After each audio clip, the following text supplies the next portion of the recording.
This is Neville Gallimore from the Dallas Cowboys, and I want to give a major shout out to Mike Tag.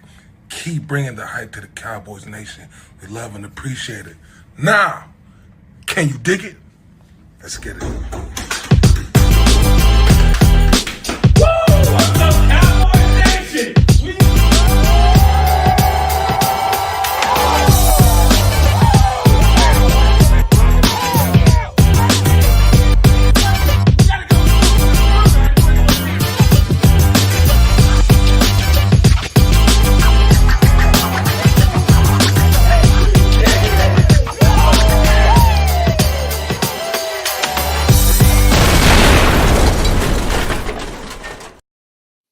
What is up, Cowboys Nation? It is today? Sunday.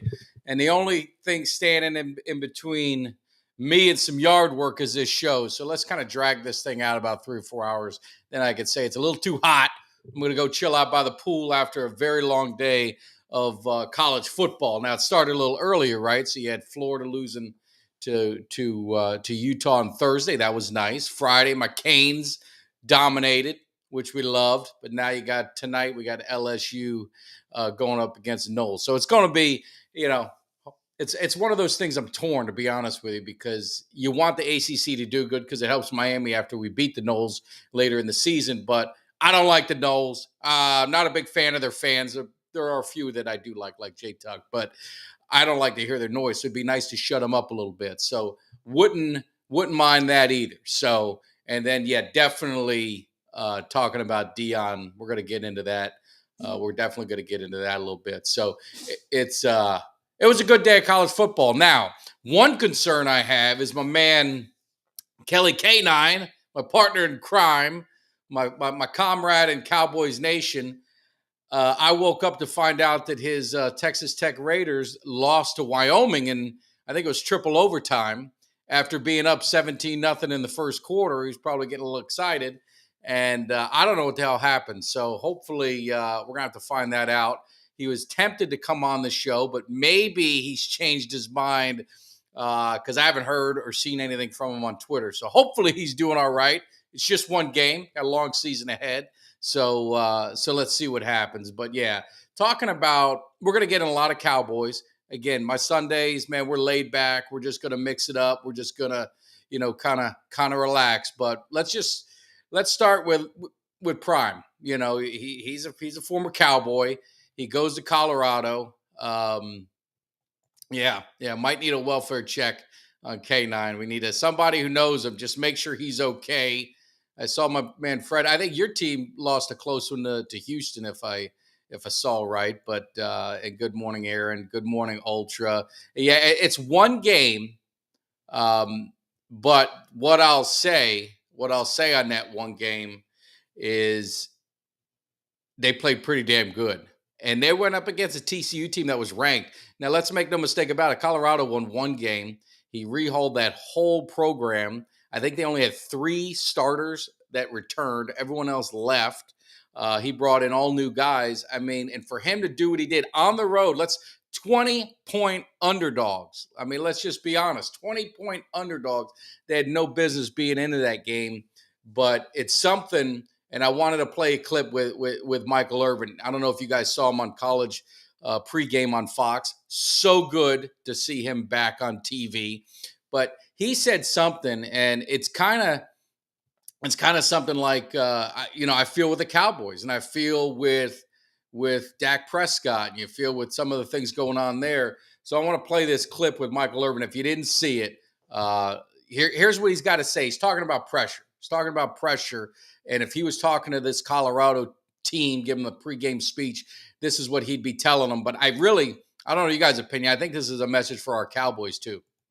What I would tell Colorado is what I told them the other day. Everybody will tune in, and that brings about pressure. Everybody talks about the pressure. Pressure will do one or two things. It will make the good fold, but make the great focus. So when you run out on this field and all these thousands of people are yelling at you, not for you, that's pressure. You focus. When you get ready to get in that game and everybody everybody is yelling for the team across you. That's pressure. You focus. And when the time comes in that game for you to put your foot on that preach and in this game, that's pressure. You focus and get your damn job done today. I shouldn't be cursing on TV. Let me stop. Let's go. Let's go. Let me stop. Let's go. Are you all right? So, I mean, he said it. And let's I mean, I understand what you're saying, Ultra. You're talking about USC is going to be one of the top programs in the country right now. Colorado, again, one win last year. He rehauled it. There was 1 million people out there said he wasn't going to be successful. Wait till they go in to play a Power 5 conference. Let's see what Sanders' kid does against Power 5. I mean, he broke a school record for passing yards. Are they going to be national champs? Of course not. No, they're not going to be national champs. But the one thing he did was he brought back some excitement to that program. That's a historically, good traditional program that was cellar dwellers. So you can hate on him. You can say, hey, gloat, whatever. But he has every right to, because I watched all the media clippings. I've watched everything, and they all trashed him. They all said he was going to be a failure. There's something different with football, and that's what I've always said is coaches can make talented kids. There's a lot of talented players, but there's a reason why you got a Parcells. There's a reason why you got Jimmy Johnson. There's a reason why you've got these coaches that can take over programs and automatically start turning them around because they get these kids believe in the mental part. It's again what Michael Irvin said, from the neck up, the mental part of the game is something that these coaches can impact these kids to have them believe. And if you watch that game, and I watched it, man, you could see as the game kept going on and on and on, these kids are getting more confident, and the pressure was shifting to TCU. And they didn't handle that pressure well. 2 interceptions in the red zone. That kid, Hunter, oh my God. Thank God he didn't go to Florida State. Thank God he took the bag and went to Jackson State, and he's following Deion Sanders. I think they need to back off the amount of plays if he wants to have an NFL career. But I know they wanted that. You could tell Colorado wanted that game. Now, it could be their one win and they lose the rest of the way. I don't know. But they wanted that win. You could see it. And that's what college football is about, man. That's what I love, man. I love college football because you get these types of games, you get the emotions, and emotions carried over to the field, and they won. I mean, they beat TCU, and like I said, TCU is a ranked team where they were in the national championship, BCS thing last year. Yeah, they lost. I mean, they lost some guys, but they are still a good program. I mean, they're a program that should have beat Colorado.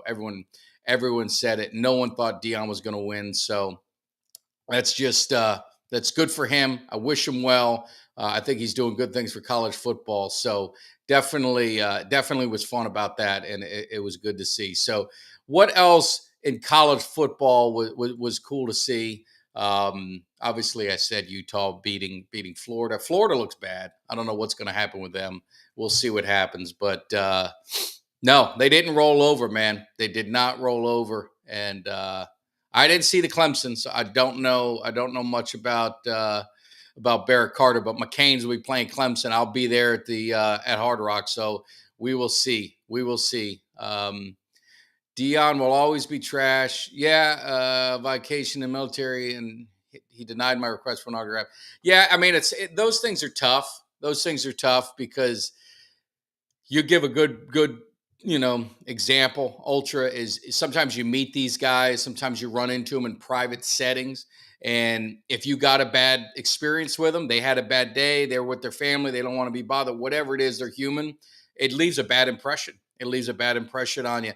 That's why I'm always thankful. Emmitt Smith was one of my favorite players.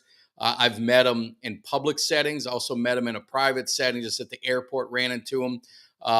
Didn't really ask him for an autograph or anything when I saw him in the airport. Just want to say hello, thanks. Appreciate all the memories you gave me as a Cowboys fan and everything you did. So, I mean, he was always cordial to me, very nice, never had a bad experience, but I've heard people that did. And again, these guys are human. You don't know what you're going to get. And, I gave the example. My brother was a big Broncos fan. He is a big Broncos fan. And he had he met Terrell Davis in a public setting where these guys know they're going to interact with fans and stuff like that. And he went up to talk to him, asked for an autograph, and he just he signed it, but he was not very nice about it, just kind of snotty about it, and it left an impression on him. And I think those are the things that unfortunately with athletes, they've got to be 100% nice all the time. But are we all? I mean, we all have bad days. I mean, people who work with me know that I have some bad days too, especially if Dallas loses on Sunday and I got to come to work on Monday. So I've never been one to kind of do that. But, to Ultra's point, I mean, I get it. I get it. But for every one of those, there's probably 10 or 15 where he's been nice. You take it for what it's worth. But yeah, great games in college football. And what that does is it gets us geared up for the most important thing. And that's Dallas Cowboy football. We're talking a week from today. I mean, let's think about it. A week from today, we got the Dallas Cowboys going into New York, taking on the Giants. So we've got a good show planned for the week. We're going to be breaking down the game a little bit. And I reached out to a Giants, huge fan, content creator, and I asked him to come on the show a little while ago. And I shot him a message and say, "Hey man, are you still in for Wednesday? You ready to mix it up with some Cowboys fans and break down this game?" And only like he does, he sent me a video, so I'll play it for you guys so you guys can get ready, because we're going to need you there Wednesday with Kelly and I. We can handle it. It could be a handicap match, Kelly and I versus him, but here's Sneaky G-Men giving my response to my challenge. Just got one question. One question only. Is the Pope Catholic? There's your answer. Let's go, Giants. Ow! He's a good dude. So it's going to be fun, but I can just tell you, I don't think the Giants are going to be that good. I think Dallas beats them easily. And I don't think it's going to be much of a contest. It could be a little, one of those early games where you're kind of feeling each other out. Is Dallas going to be a little rusty? So we'll see what happens. But Wednesday, we will have that. Thursday will be, I'm getting all the mental, get that mental psyche going, getting that hype going, because we're going to drop that hype video Thursday to kick off the NFL season. That way you guys got, we've got 4 days to really soak it in until Sunday. Is it Thursday, Friday, Saturday? Yeah, 4 days to soak it in until Sunday. So it's gonna be a lot of fun, and already transforming the Cowboys cave. You kind of see some things are moving around, moving some things over here, over there. I always gotta kind of upgrade it a little bit, change the mojo, make sure everything is feeling pretty good. So let's see. You got some stuff going in the chat. You have any idea what kind of program Portland State is? It could go this. They got money for their program. Portland State. What are you guys talking about? Portland State in there? I don't even know who they are, Camber. So hopefully I'm trusting you. A little battle in the chat. Hopefully it's good. Jimmy was on Monday. So if you missed Monday's show, you didn't see Jimmy. So, but we're back on Monday, and then Tuesday the fantasy show with those guys. So we've got some good stuff definitely going. Uncle Cheech is back. Uncle Cheech is 3-0. 3-0 with his picks. He's got tonight, he's got Florida State beating LSU in his upset special. I don't know if it's much of an upset, but they are underdogs. So it's going to be interesting to see how that game goes. I'm hoping it goes 3-1, only because I want Florida State to lose selfishly. So we'll see what happens. But was on a show yesterday. Kelly and I were on a All About America's Team, I believe it is. Two young guys. I mean, good guys. Mixing it up with the Cowboys. And we just, broke down some things and talking about the season. And one of them was like, had a Cowboys fan, I thought. I said, you're bringing me down. He had us winning 10 games, being the 6th seed in the playoffs. Is there anyone in the chat that thinks the Cowboys, one, are not going to win the division, but two, are going to be one of the bottom seeds in the playoffs? I'm just curious. Maybe I told you I'm the optimistic fan. We have different stages of fans. I'm the optimistic one. So are you guys, anyone kind of not all in on the Cowboys as much as as I am, or I've seen. I mean, I've seen 12 wins, I've seen 13 wins, I've seen some people go 14 wins. I don't know if I'll go that far, but 10 wins, I just don't see this team not winning more than 10 games. I think you could say, maybe they don't win the division if you're all in on Philly. But I think Dallas wins the division. I think they I don't know if they'll be the number one seed, only because the the schedule. And I look at I really look at the South. I look at the South, and I look at a team like New Orleans, who has a cupcake schedule. And if they get if they get on a run, and just, let's say the Falcons aren't very good, that's about the only team that I think could challenge them in that division. They can run away with a lot of easy wins. Their schedule's easy. They can be like a 13-4 team that not really that good, but they could take that number one seed. And that number one seed, the way the playoffs are now, it means a lot. It means a lot because you get that first round bye.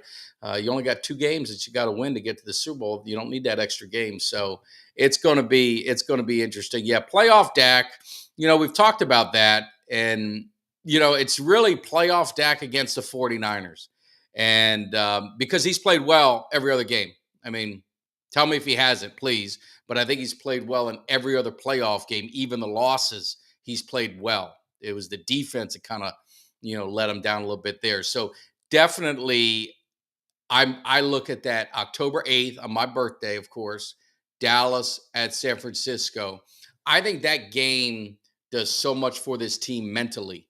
I don't want to say it's the wheels will fall off if they lose, but I think when they win, and I always say when they win, it's never if. I think that propels them even more. I think the confidence, it's almost, you go back to the old days with San Francisco, you go to the old days with the Packers and the Cowboys. If people don't remember, there was a time when Dallas owned the Packers in the 90s. We played them in the regular season, it seemed like every year, and it was always in Dallas. And then we always played them in the playoffs, and we'd end their season in the playoffs. And I remember Reggie White was with Philly. We ended his season there. He goes to Green Bay. We end the season in Green Bay. In the year that Green Bay won the Super Bowl in 96, we didn't play them in the playoffs. So we played them in the regular season, and we beat them. I think we beat them 21-6. I think that was a weird game where there was like 7 field goals. A kicker set a record or whatever. I don't even know if it's still there, but 7 field goals. So it bothered Green Bay. If you heard them, they wanted Dallas in the playoffs so bad. We lost to the Panthers in the divisional round, and they wanted us so bad because they felt the super, to feel legitimate with the Super Bowl, they wanted to beat Dallas, and they didn't.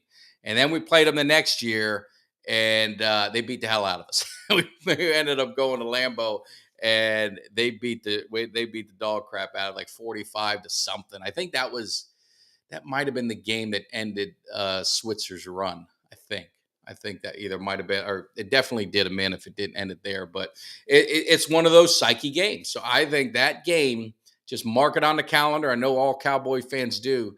That game is going to just tell so much about this team, because they're going to be coming in with doubt. They're going to be coming in with doubt in their mind that they haven't been able to get the job done against this team twice. Now, granted, it was in the playoffs, but they haven't been able to do it. So I think they get it done and they win. But yeah. So yeah, if they lose, I'm telling you that I won't go as far as say he's walking the plank, but I just think that's not gonna. It's gonna raise some big concerns for them in the playoffs, because I think Philly, they're confident they could beat because they've done it. I don't think there's any doubts there. I think they're confident in what other teams can go into. Minnesota, they kill. They've all, since Seattle, they've had their number. They've beaten them plenty of time. The one team in the NFC that's going to put that doubt in their mind is San Francisco, because they haven't been able to beat them. So that's kind of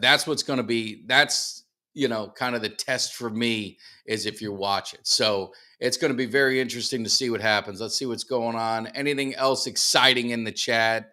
Jimmy's hungover. Yeah, I don't know about Jimmy. Jimmy does some. He definitely does some crazy things. We're talking about maybe doing another happy hour on a Thursday night. Jimmy, Kelly, and the crew. And now we got the fantasy football guys. So maybe I don't know if we'll invite Vince, but we'll invite Disco D and Mikey and Jason. We'll just sit and watch the game, have a good time. So it's going to be interesting. Oh, there's Jimmy. He's not hungover. He's there. 50-50 chance on Saturday, Sunday morning. Not today. Jimmy's feeling refreshed and he's feeling invigorated. And I would be remiss as Cowboy fans not to recognize, we lost a Cowboys legend this week, Gil Brandt. I mean, he was so influential on the Cowboys, organization, the way that he found talent, the things that he did with player personnel and all that kind of good stuff. Hall of Famer. I mean, he, did a lot for the NFL, obviously with the Cowboys and the Ring of Honor and the Hall of Fame. Just a great person for the organization, a lot of history. So definitely sad to see him, but I think he was 91. So he lived a good, long life. The thing I'll say about Gil Brandt is if you listen to NFL Network or NFL Radio, he was always on. I don't know the memory this guy had. You would just spit out a player's name and he would tell you just his life story, what high school he went to, what he ran, his college, what his numbers were, this and that. So it's pretty, he's pretty interesting to have that memory and to be that sharp, going into later stages of life. I mean, he did a fantasy football show at like 85 and he's going through all the fantasy stuff. So it's definitely, it was sad, for the Cowboys. So at least never got a chance to do that, but just want to recognize him. And then of course, go Jimmy Buffett. I mean, another one we lost. I mean, and I thought he was older. He was only 70. I think it was 76. Skin cancer. He had that for like 4 years. He was battling with it. So again, it's one of those things. And I had a friend of mine that I had lunch with today, used to work with, and he had to have open heart surgery, and it was just so he kept telling me, he's like, hey man, just make sure. Get your checks, get your blood work, get all of that stuff done. And you just got to take care of yourself because as we get older, things happen. Now, the only thing I didn't understand is, so we all went to lunch. He tells me that story. I'm like, all right, I got to get myself together, man. So I ordered a nice little bowl, healthy, like, little chicken bowl or whatever it is. And then a guy across from me gets a nice salad. The other one gets like a shrimp platter. And then we got someone getting a buffalo chicken sandwich, fried buffalo chicken sandwich, hot, with a basket of fries. You would have thought it would have been one of us, but it was the guy who just had open heart surgery that ended up eating all that. So he's got to take his own advice. You got to get healthy. So anyway, but yeah, Jimmy Buffett was he was awesome, man. I want to hang out by the pool. I'll be there today. I always put on Margaritaville, relax, have some drinks, and just chill out by the pool. So definitely sad to see him go. And I would say 76 is probably too soon in this day and age with medicine and things like that. So, yeah, basket of fries, Jimmy. Basket of fries and a buffalo chicken sandwich. Fried. The damn chicken sandwich was about 3 sizes too big for the bun. So he did say he scraped off some of the breading. So maybe that helped out. But yeah. No, I mean, there's something to be said for that. There's something to be said for that. I'm telling you, you see a lot of these players, a lot of these guys doing it, and you get pain. And the other thing I'll say is, again, another friend of the show, keep your thoughts with Eugene Lockhart. Wasn't feeling well, things going on, so he was supposed to jump on Wednesday, and anyway, for other reasons, he wasn't able to do it. So definitely keep him in your thoughts. Hopefully he's getting better and he'll be better. Better him than me. That's what my grandpa always said when we told him someone died. So I guess that's a simple way to look at it. But anyway, so yeah, Willie Nelson. But back to the Cowboys. Sunday night. We always start on Sunday night. We always start at prime time in the lights. That's the way it is for the Cowboys. It's like Chris Collinsworth said, if NBC had their way, they would have 17 Cowboy games. They'd have us on Sunday night every single week because we just bring the ratings. So let's see what's my go-to drink. I'm going to get into the Sunday night, but I do like this is laid back. So my go-to drink on Sunday. I don't drink a lot of alcohol on game day. When we're tailgating, I'll have some beers because beer to me keeps you. It's like a self-imposed way to not to get too drunk. Because if I drink too much beer, you get bloated, you got to go to the bathroom, and then you just kind of fills you up. I don't drink hard liquor, especially if I'm at AT&T. Now I may get a Cowboy Rita, maybe get one, just for the hell of it. But I don't do a lot of that stuff, especially game day. Want to keep my faculties right. Want to be able to focus on the game. I hate going to the bathroom during the game because I feel like I'm missing something. So that's probably the biggest reason why I don't like drinking. And then most importantly is I want to keep my wits with me in case someone gets out of hand. You always want to make sure that I don't want to be the drunk guy stumbling down the stairs. So typically I go to the Cowboys home game, so that's never usually an issue. But every now and then I go to a road game, and you always want to make sure you're together. So I don't like drinking. If I'm at home, I might mix in a margarita. I might have some of my patented rum punch, the tag rum punch that put my dad to sleep when he came over and had some rum punch. So there's some things that I will do at home. I'll probably drink a little bit more, but when I'm at the stadium, I try and stick it to beer, and then I usually try and cut it off about an hour and a half before kickoff, just to make sure that I hit that, make that bathroom run, and then I'm good to go till halftime, and then hit it again. So that's a long-winded story to your answer, or to your question, I should say, but that's pretty much it. So looking at the let's see, where to go was electric. My yeah, yeah. No, I see you guys talking about that. We talked about it earlier. I tell you, it was if you're a fan of no team, I wasn't a fan of Colorado, and I wasn't a fan of TCU. It was something to see. It was just a good, fun college football game, and I think that's why we love college football. I think that's the one thing college football has a little bit more, obviously, than the NFL is the electric you have, the drama, the excitement, the fast-paced scoring, things like that. It was pretty cool to see. And yes, Steve, Canes are looking good. Canes are looking good, and I'm heading down for a little pregame to Sunday's game, going to see the Canes take on A&M. So definitely looking forward to that, and it's going to be a lot of fun. So any of my Canes fans, you guys going down to the Hard Rock for this weekend coming up's game, make sure you hit me up. We'll be rolling 14, 15, 16 deep. Do some tailgating. We'll be in the orange parking lot. So definitely, if you at the game, you guys hit me up on Twitter or something. Let me know you're there, and I'll let you know where to meet me. So definitely, to Camber's point, college, I love pro, and I'm a pro guy.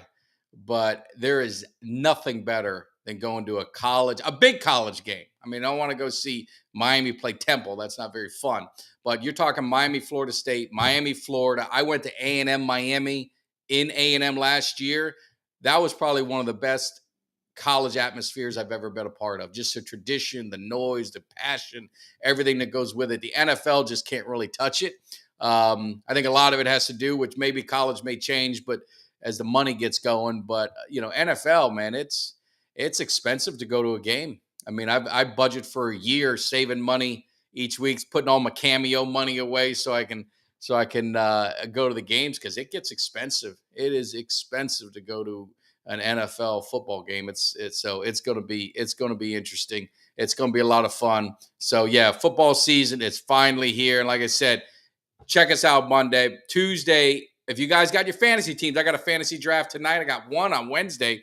If you got your start and sits, you got some questions, you got who should I start, all that kind of stuff.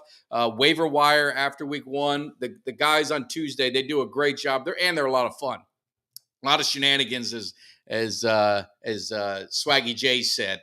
A lot of shenanigans going on Tuesday night. So definitely check that out. Let's see. Yeah, if the mother-in-law shows up, is that talking about before a game? I missed some of the chat. I'm trying to catch up, but yeah, that's always good. Let's see, Seattle. The one thing I'd say that with the Huskers, Tulsa, is Seattle. Anyone been to Seattle Seahawks. I always hear that's a college atmosphere for a professional level. That's about as close as you're going to get to a college atmosphere with the passion and the noise. So if any of you guys been to into one of those games, let me know in Seattle. That's one of my bucket list places to go to. I've never seen the Cowboys play in Seattle. I'll be going to the Seattle game this year, but it's going to be at AT&T, so it's going to be a lot different. Yeah, Jalen Hurts is definitely an RB1. He's an RB1, make no mistake about it. I couldn't take him. I took a Eagle receiver. I'm not going to come clean because I don't want no one calling me out. I had no choice. I waited and waited, and then Devontae Smith was there. I didn't pick for a while. I needed another receiver, so I did take him. Now, that being said, I don't have as much issue with you taking receivers on a rival team. The quarterback is the issue for me because a quarterback really decides a lot if you win or lose. So I would never take a quarterback from another team. So no, I definitely I heard all the hype with it, so I definitely want to check it out, Camber. That's one of those bucket lists. Got to do that in Vegas. Now Vegas could be the Super Bowl. Could go to the Super Bowl, see my Cowboys in the Super Bowl. That might be worth it. I just don't know if I'll be doing that. I don't know if I'd be doing that price for it. So I got to see if I can get a hookup somewhere. Wow, one. I think you got to carry two. How do you not carry? How can you only carry one quarterback? What if someone gets hurt, or you got a bye week? Do you guys just pick them up? Do you guys just pick up as you go?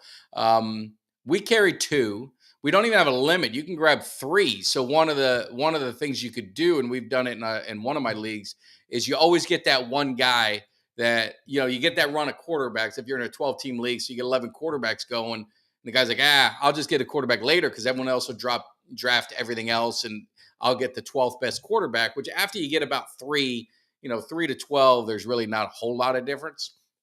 But then what some people start doing is they'll start drafting 2 quarterbacks.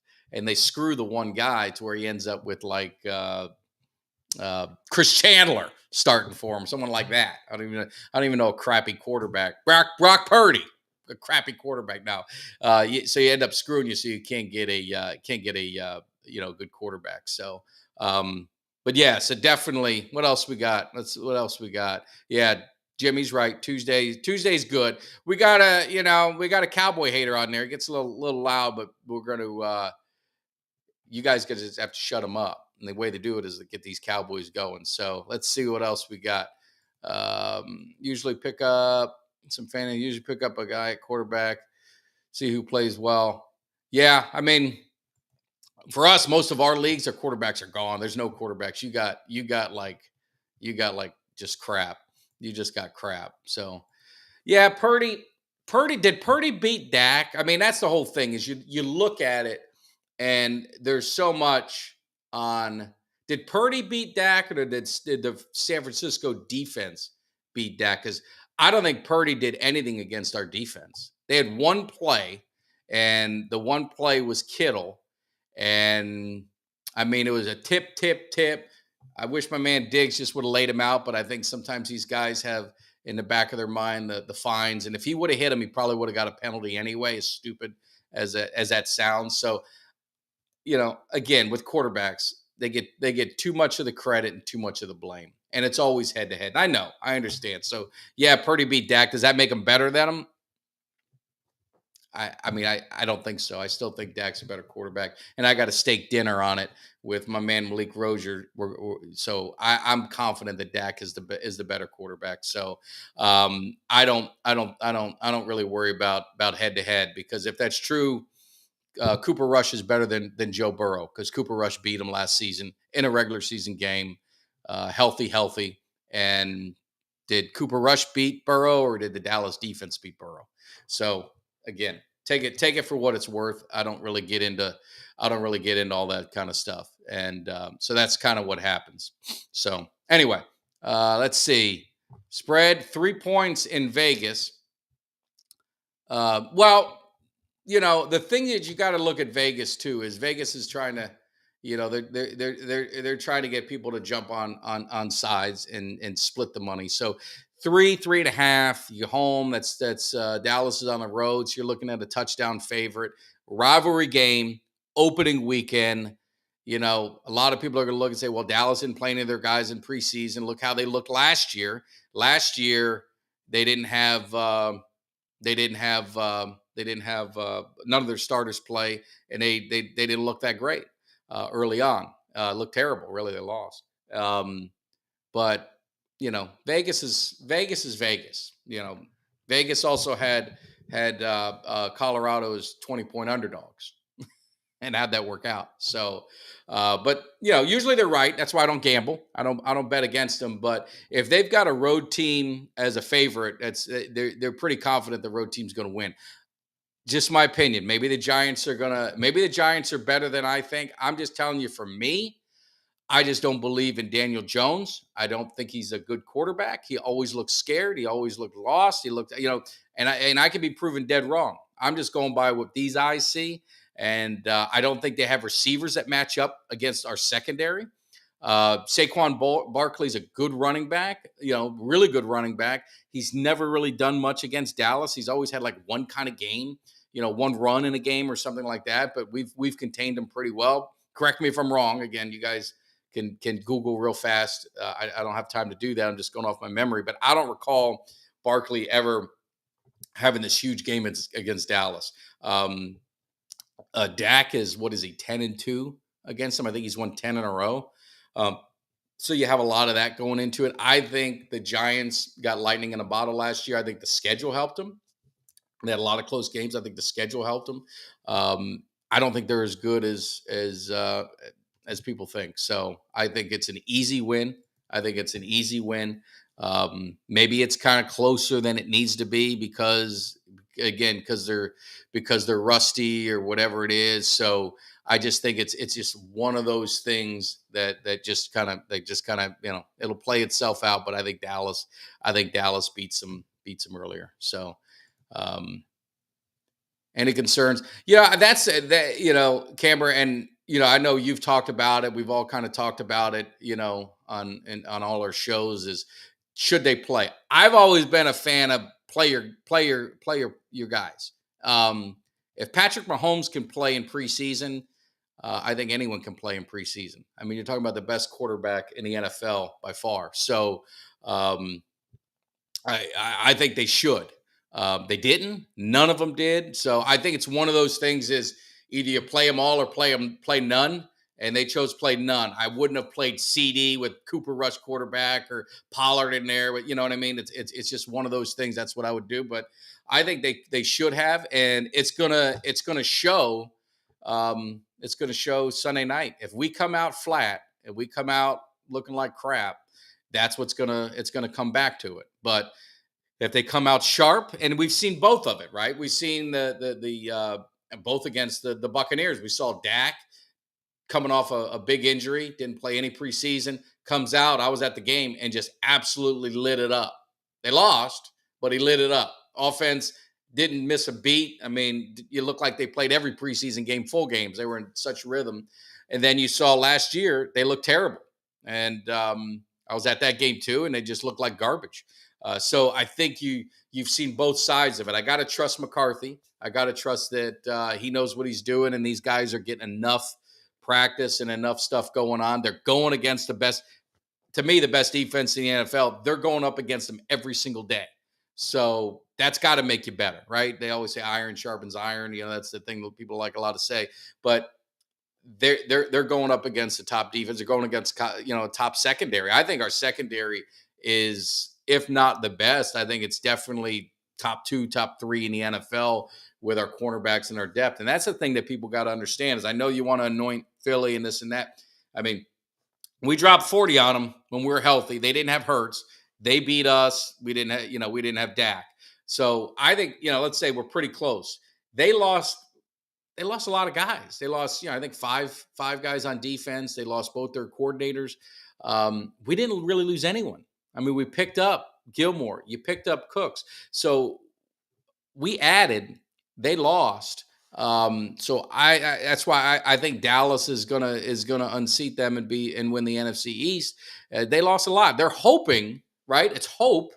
It's hope that their draft picks pan out. It's hope that the draft picks that they had last year pan out and do something this year that they didn't do last year. So it's a lot of hope. And yeah, definitely they lost a lot of starters on defense, and it's going to be interesting to see what happens. And you know, Kelly's pretty bold in saying he doesn't think they're going to win more than 9 games. I don't know if I'd go that far.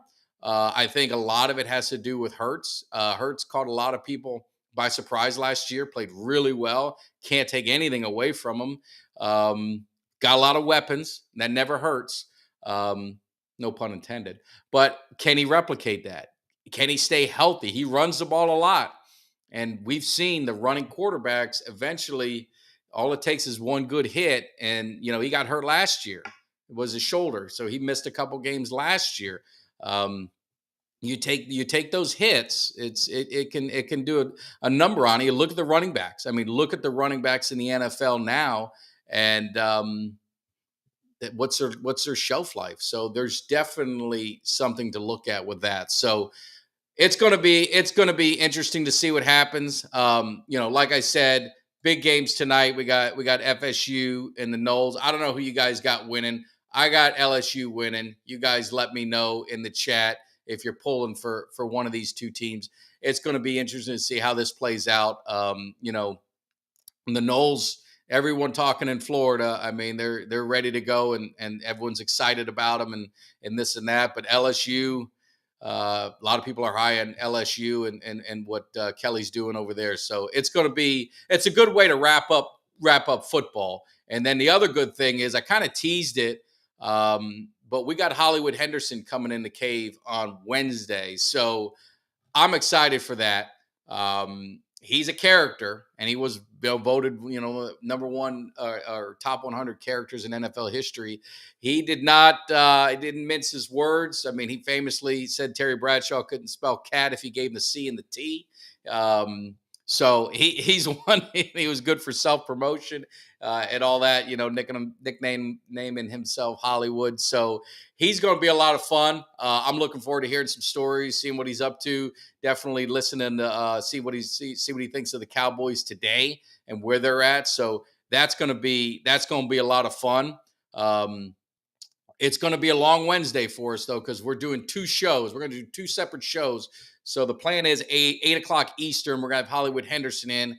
Then we'll be done, and we're going to restart the show with a Giants preview, so we can kind of separate it on YouTube and drop the Hollywood Henderson one in with our archive with our interviews. So it's going to be fun. I'm excited. I'm really excited to get Hollywood Henderson in. It's going to be a fun one. So definitely tune in to that. And if you've got the energy, definitely tune in to the live show with the Giants. We want to get back to taking calls, so I'm going to try it again when we have a Giants guest, because I think some good, you know, maybe some good banter and some smack talk might be good. So if you guys do want to call in, we'll have the number where you guys can call in and be part of the show. Long term, I think that's what we all want on Mondays and Wednesdays. At least for me, is I love interacting. I love talking. You see, I'm not as active on Twitter as others. Man, Twitter's gone crazy with some of these guys. Man, they post some stuff and it just goes viral really quick. So I don't know. They got good things to say, or there's some sort of rhythm to it. But I'm more active during the season. You're going to see me definitely as the season gets going. Now you'll see me more active. But I'm more, as you can see, I'm a people person. I like talking. I don't like writing. So this is what I love to do. This is what I was excited to get involved with. So hopefully you guys are enjoying it. If you are, make sure you hit that like, subscribe, share. I'm bad at that. I get yelled at all the time because I don't say it enough. And I'm glad Steven always reminds me and he gets it going. So definitely hit that like, subscribe, share it with Cowboys Nation. There's a lot of people that just don't know that we're on here, because Twitter, it's kind of funky. It's kind of funky how it goes. But engagement farmers looking to get paid on Twitter. Yeah. And that's the thing, Cameron. And I respect all of them, but I'm with you. I don't say things just for reaction. I kind of say how I feel, But I know there's some on there, and they do good stuff, and it gets the reactions and it gets the retweets and the likes and all that kind of stuff. So, but there's some cowboy hate on there that people do, and then there's some real cowboy wild, what I call wild takes on there. Comparing players to other ones, and who's the best and who's the greatest and all that. To me, in order to be considered the best, or most athletic or most whatever, you better have some championships to back it up. When I hear best and great, the only thing you better have is championships to back it up. I think, Dan Marino, Dan Marino is the best example. I grew up, as a kid watching Dan Marino. I don't think there was anyone who threw the ball better, but it's John Elway and Joe Montana in that era. I mean, they won. Dan Marino didn't. Great thrower, but wasn't the best because he didn't win the championships. And ultimately, as a quarterback, that's what you're judged by. And you see it with Romo. And I know a lot of Cowboy fans want to say Romo's the best quarterback in Cowboys history. He's the most talented. That's the word. Most talented quarterback in Cowboy history. Well, I mean, I can name you a ton of talented players, but I don't know. You can't be the most talented if you don't win. If you don't win the championships, then how can you be the most talented? That's just my own opinion. Call me a boomer, call me whatever the hell you want. But I just think, I think that's just the way it is. But yeah, Joe Montana said Marino was the best he's seen. I mean, like I said, throwing the ball, Marino, as a passer, he was there, but he wasn't. I mean, Joe's always going to be nice. Him and Marino are good friends. I think I wouldn't agree with Joe Montana, as hard as that is for me to say. I would think Marino in that era. I would take Marino and Elway. Elway went to the Super Bowl with nothing, and he went there 3 times and got his ass whooped every single time. But he went there with nothing. Not a great offense. No big stars. But then when he got his running game that put him over the top and the defense got better, it shows that it's a team game. But Elway did more with less than any quarterback I've seen, at least in my era. And then if you look at the modern era, as much as people want to hate on Brady, I mean, what cemented everything with Brady is going to Tampa and winning the Super Bowl. That to me put him over everybody. Over Montana, over if you're going to go every era, which I don't like to do, I like to separate it out. But I think that regardless of that, I would take Brady because of it. And yeah, Aikman. That's the thing. Aikman's leadership and what he was asked to do with that team, and really the offensive philosophy they had. That's what a lot of people don't understand. I mean, Aikman threw for 400 yards in a game, or he could throw for 3 if you needed him to, but they never really needed him to. They had the defense. They had the Emmitt Smith, obviously, with the line to protect him, and the people say he had all these offensive weapons. He had Michael Irvin. I mean, Jay Novacek was in Arizona, was a Plan B free agent. He wasn't. I mean, people make him out to be like he was a Hall of Famer. He was very good in that system. He was very reliable, and I love Jay Novacek, so I'm not slighting him in any way. But let's not forget his receivers were Michael Irvin, Alvin Harper, who was a very good number 2. You saw what happened when we went to Tampa. He was gone. I mean, Kevin Williams, a nice receiver from the U, so I got to show love to him. But I mean, he, not an All-Pro, Pro Bowl, or Hall of Fame or anything like that. He had Kelvin Martin, who was kind of a nice guy. Good compliments. So they make it seem like Aikman had like this all-world team. It was Aikman, Emmett, and Irvin. Pretty damn good, don't get me wrong. I mean, all Hall of Famers, those 3, the triplets. But, Aikman's leadership, especially when you're looking at the personalities. I mean, we had Daryl Johnston on the show, and you're talking about the personalities. He talked about that a little bit. And that's Dave Campo, who was there the whole time, 18 years with the Cowboys. We talked about Aikman, and we asked him about Aikman and Romo, and he kind of laughed at it. But it's just one of those things where and it's generational. So you look at the numbers that Aikman that Romo's put up. I mean, it kills Aikman's number. It kills Staubach's numbers. Now I'm going to take Staubach. I never saw him play, but I'll take Staubach over him too. Over Romo. But look at Dak. Dak's numbers are going to blow all of them away. Dak's going to be the all-time leader in every category for the Cowboys. And I've said this, and I'm an Aikman guy, and if let me correct it, when Dak wins that Super Bowl, I mean, he can cement himself to go down as the greatest Cowboys quarterback. I mean, especially if he gets, I think the Cowboys get one, they're going to get multiple. I think just the pressure and everything that's on them, if they can get one, I think they'll end up getting another one. I think you'll see them going to run. They're a young team. They're a young team, still one of the younger teams in the NFL. I think they've got a good window. It's going to come down to money, and with Dak, it's like it's is he at what point is he gonna, I don't want to say take a team friendly deal, but at what point does he say, okay, I'll take a little bit less because I'm making so much money on the backside. That way we can keep more guys or bring in more, like you saw what Brady did a lot. Now, granted, his wife made more than he did, but he still took some team friendly deals at certain parts of his career to help the organization assemble more talent, because it got to be championships were more important. How much money. And I never begrudge anyone, get as much as you can. I do it in life. I mean, I think anyone who works and does anything, you want to maximize your earning potential as much as you can. So I'll never hate on anyone for wanting to get what they can. But I just wonder at what point maybe Dak says, maybe I'll just, I'll take $5 million less so you can get this guy, something like that. So we'll see. Oh yeah, his age. Well, and that's the thing with these agents. The agents are doing their job, but ultimately it comes down to the player. It comes down to the player, and he can dictate what he wants. He can say, "Hey, give me a free, a team friendly deal that can help with the salary cap." So I just think, I think we'll see. I said the same thing about Roma. Let's see if he proves me wrong. Yeah, I meant to say Dak won't win. Well, we'll see. We'll see. We'll see. I hope he proves you wrong. Like I said, there's fans, and I've said this before, and I'll be clear with it because maybe I can clip this later. You have 4 different types of fans. I think they're 4 different types, if I'm wrong. You have the optimistic fan, and that's me. I go into every year thinking that we're going to win. I'm not a negative person. I'm not going to say my team's not going to win the Super Bowl, because then why the hell am I watching? Because that's what I want. So that's that fan. It's a fan of the team.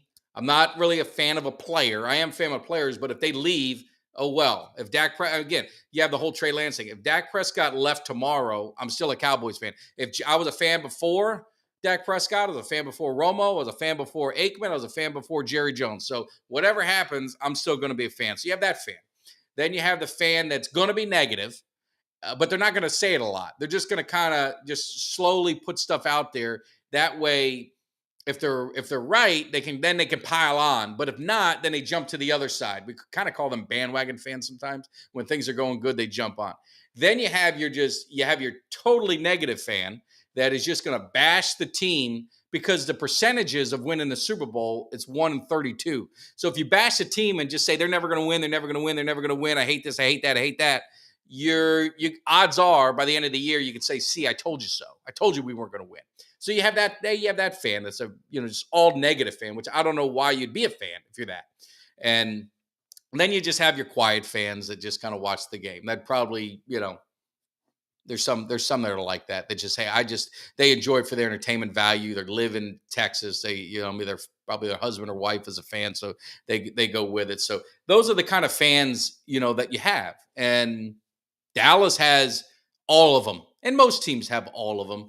But I'm the optimistic fan. I think Dak will win a Super Bowl. I thought Romo will win a Super Bowl. If he doesn't, then, they fall down on the pecking order of the way it is. But I think this is the most talented team that Dak Prescott's had. No excuses. No excuses if he doesn't win the Super Bowl. I think it's something that I've said this. If he goes in the playoffs and he doesn't perform well, and let's say the defense shows out and this and that, and he has a game like he did, with San Francisco, the organization has to look long and hard to say, okay, you can't continue down that same path. If you continue doing the same thing and you're getting the same results, then that's shame on you as an organization. So I think they're going to have to look at something. And sometimes change is tough. Maybe it's changing the coach, but you did that, right? We've done that, and you're still getting the same result. All right, do we change the quarterback?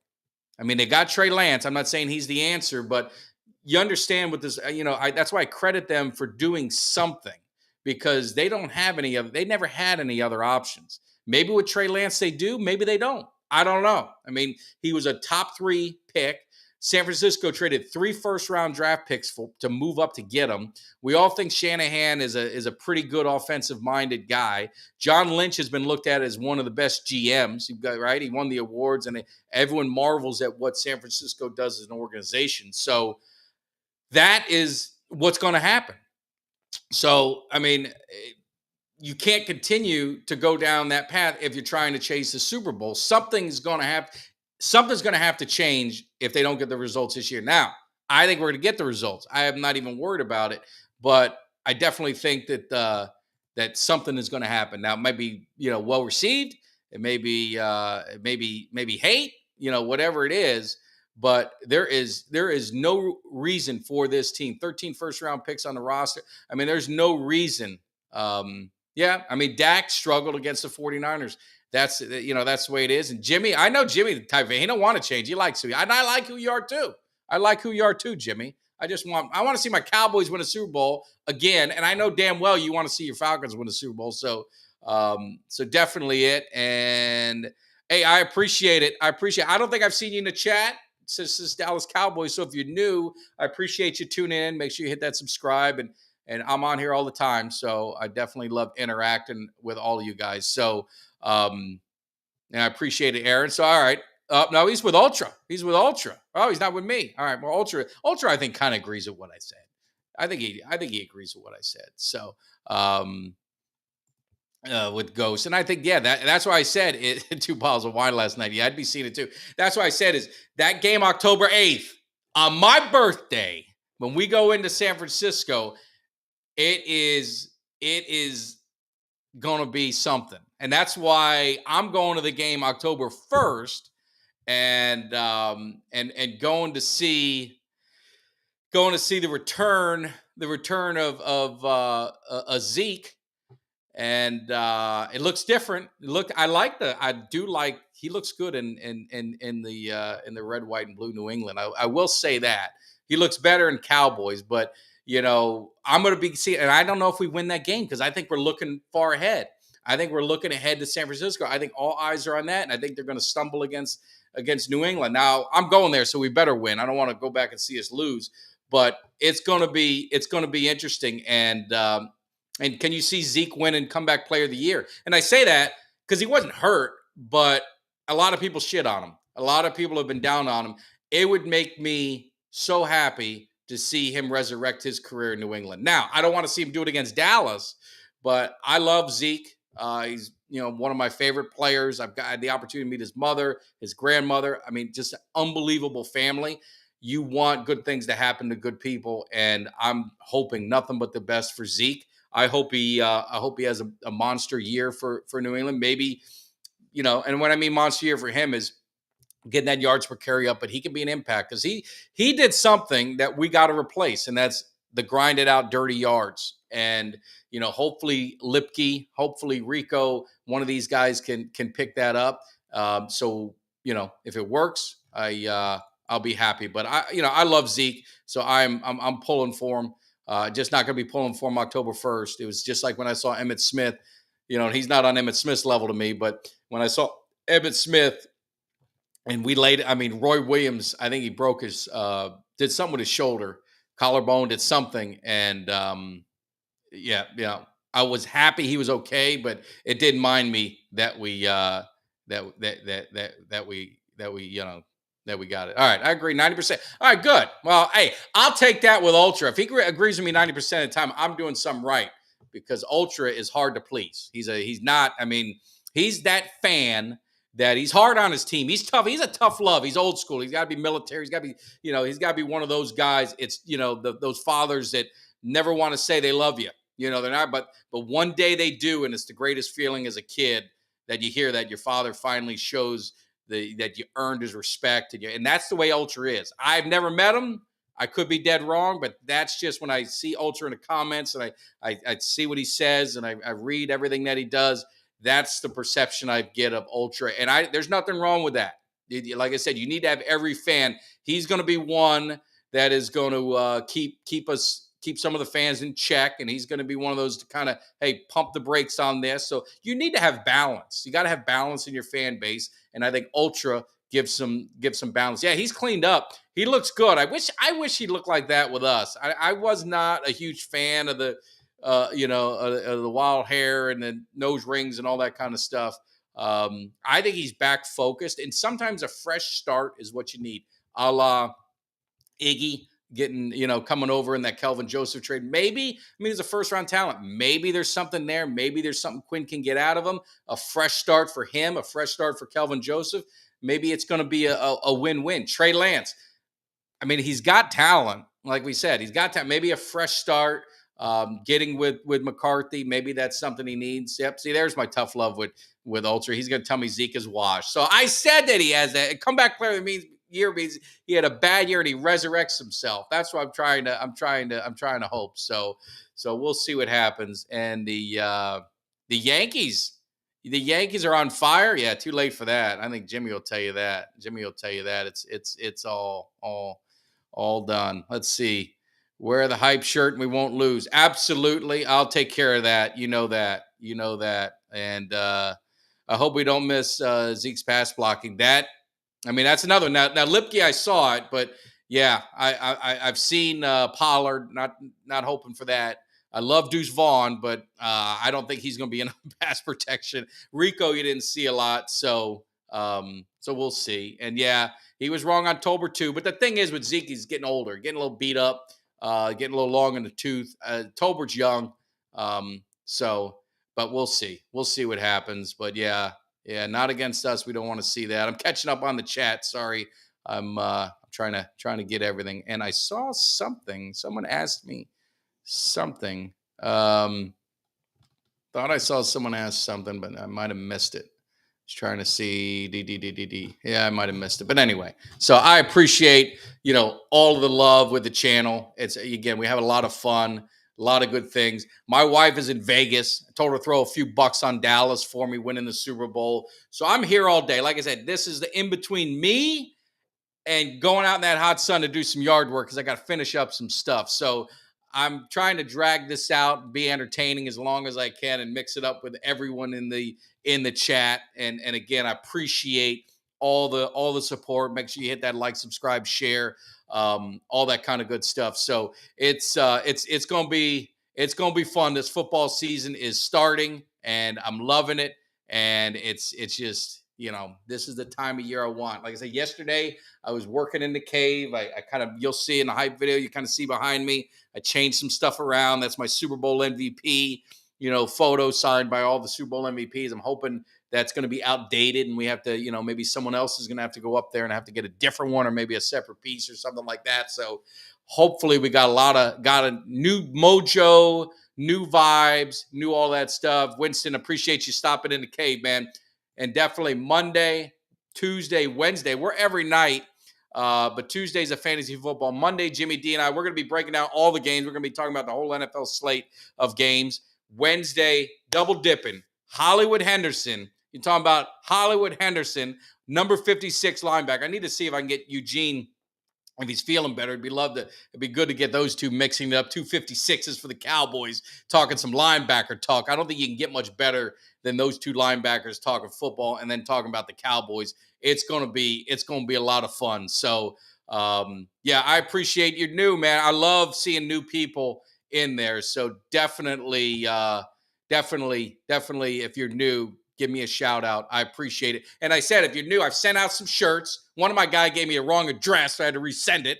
But if you guys want a Cowboys Nation shirt, you want a hype shirt, I got large and extra large is what I got left. I give them away. So they're nice shirts. They're dry fit. I think I got some mediums as well. I got a few mediums.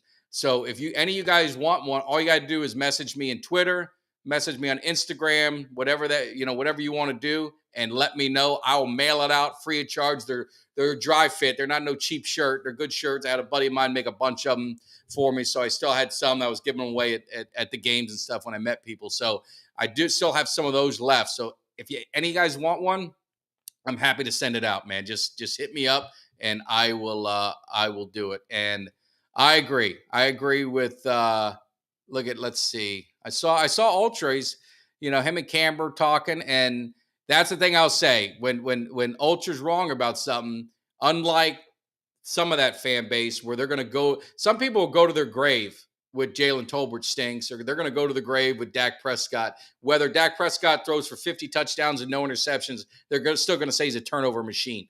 You got that group of fan base. That's where Ultra, I've seen it with him. He's hard on some players, but if they prove him wrong and they prove themselves, he's the first one to say, "Hey, I missed that one." He's not one to hide. So we'll see what happens. And when I mean the field goal kicker they're high on him. I mean, it's crazy because I've never been big on field goal kickers, but we haven't had like consistent field goal kicker. It seems like we just kind of rotate them around.